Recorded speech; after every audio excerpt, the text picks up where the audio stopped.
On va repasser la parole au docteur Christophe Orceau pour la troisième intervention qui va parler de l'éclairage pour les personnes âgées. C'est très très important et je lui laisse la parole sur ce thème. En fait, quand on parle des personnes âgées, d'abord, à partir de quand est-ce qu'une personne est âgée? C'est 5 ans au-dessus de son âge, hein, généralement. Voilà, on n'est jamais dans les personnes âgées. Donc, il y a plusieurs groupes. Il y a tout d'abord les personnes âgées qui sont en EHPAD. Il y a des seniors qui sont dans des institutions. Et là, finalement, le problème de l'éclairage est assez particulier et il y a des fiches, des normes qui ont été édictées parce qu'on est dans un bâtiment public et il y a des fiches de l'AFE qui ont été faites parce qu'il y a des normes qui régissent les éclairages de tous les bâtiments publics. Donc, généralement, ces éclairages pour les EHPAD sont relativement bien faits si les normes sont respectées. Il y a, et là c'est un problème qui est plus complexe, ce sont les personnes âgées à domicile. Or, on parle souvent de l'éclairage public, de l'éclairage des bâtiments publics, mais rarement de l'éclairage domestique, de l'éclairage qu'on a chez soi. Et qui, pour les personnes âgées, représente 100% de leur éclairage. Enfin, bon, allez, 70%, 80% de leur éclairage, elles sortent un petit peu quand même, mais elles sont la plupart du temps chez elles, et il faut que cet éclairage permette le maintien à domicile en évitant les chutes, et nombre de domiciles de personnes âgées sont encombrés de tapis, d'obstacles, d'escaliers qui ne sont pas très bien éclairés et donc source d'accidents, source de chutes, mais aussi source de chutes dans certains lieux tels que la cuisine, tels que la salle de bain. Quand vous demandez à une personne âgée ce qu'elle prend comme médicament, elle ne se souvient pas, mais elle vous dit « mais si, je prends 2 petites pilules vertes, une gélule rouge et puis un petit comprimé blanc ». Si elle ne voit pas très bien la couleur de ces pilules, elles vont mélanger et vous avez un surdosage de l'un ou l'autre de ces produits parce qu'elle n'a pas vu exactement ce qu'il en était.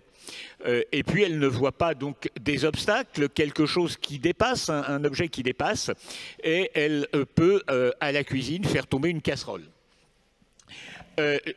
Donc le problème, c'est accepter l'adaptation du logement en respectant certaines règles qui sont finalement les mêmes que ce que l'on va avoir pour les bureaux, avec un éclairage homogène et puis des éclairages qui vont être plus destinés à certaines tâches.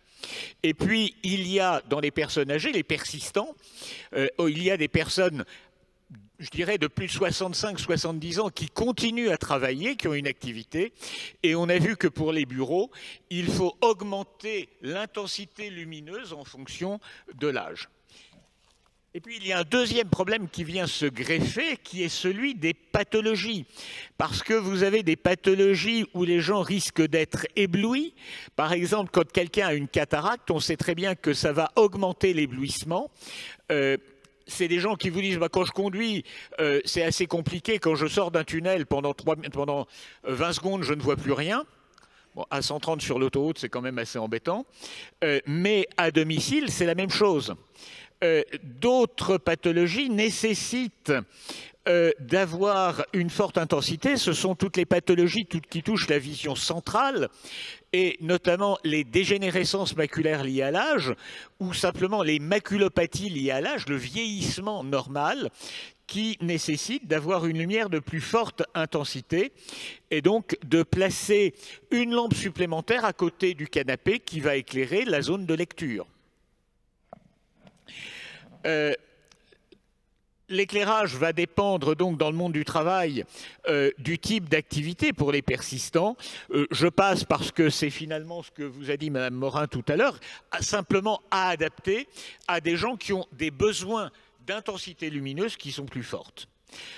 En institution, on l'a vu, les choses ont été pensées et les chambres, les parties communes, les zones de déplacement sont clairement identifiées avec des notions de quantité d'éclairement qui sont différentes parce qu'on n'a pas besoin de la même intensité d'éclairement dans une zone de déplacement ou dans une chambre.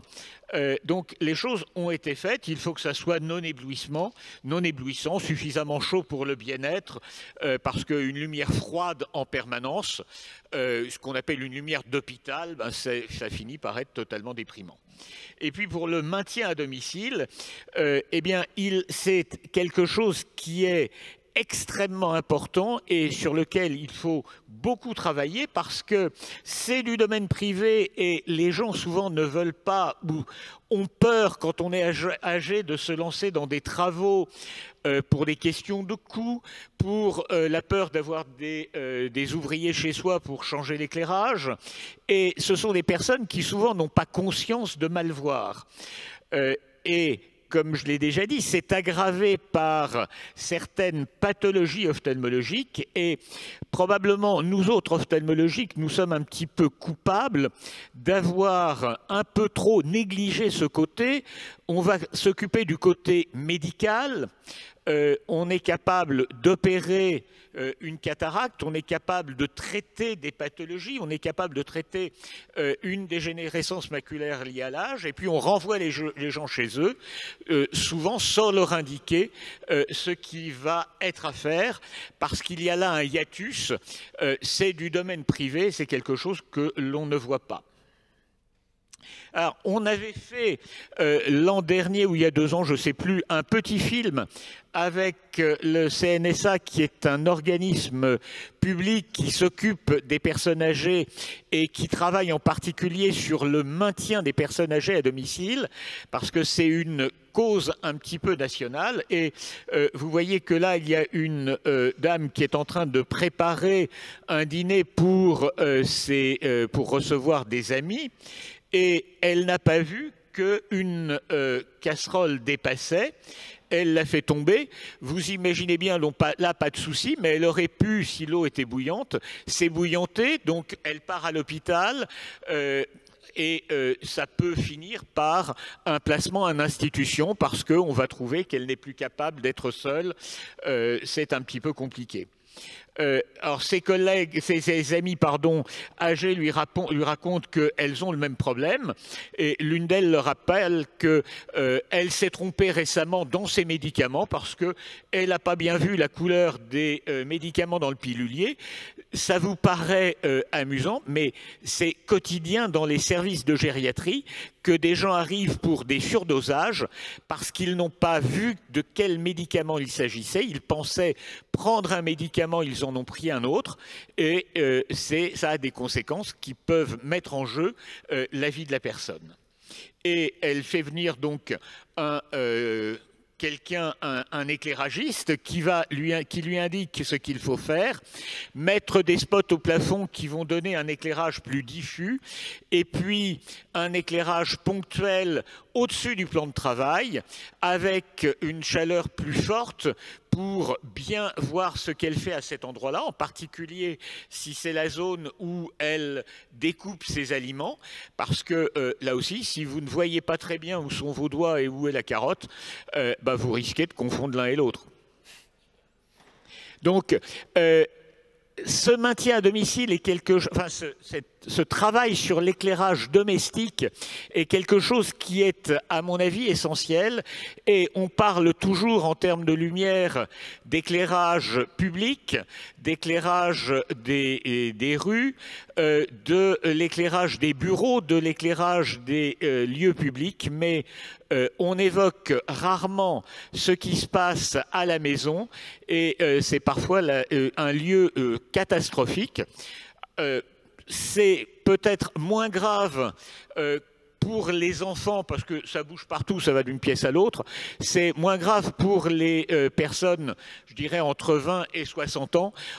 au-delà, ça commence à être extrêmement gênant parce que c'est une source d'accidents et c'est vraiment quelque chose sur lequel il faut travailler parce que c'est rarement pris en compte. Je vous remercie.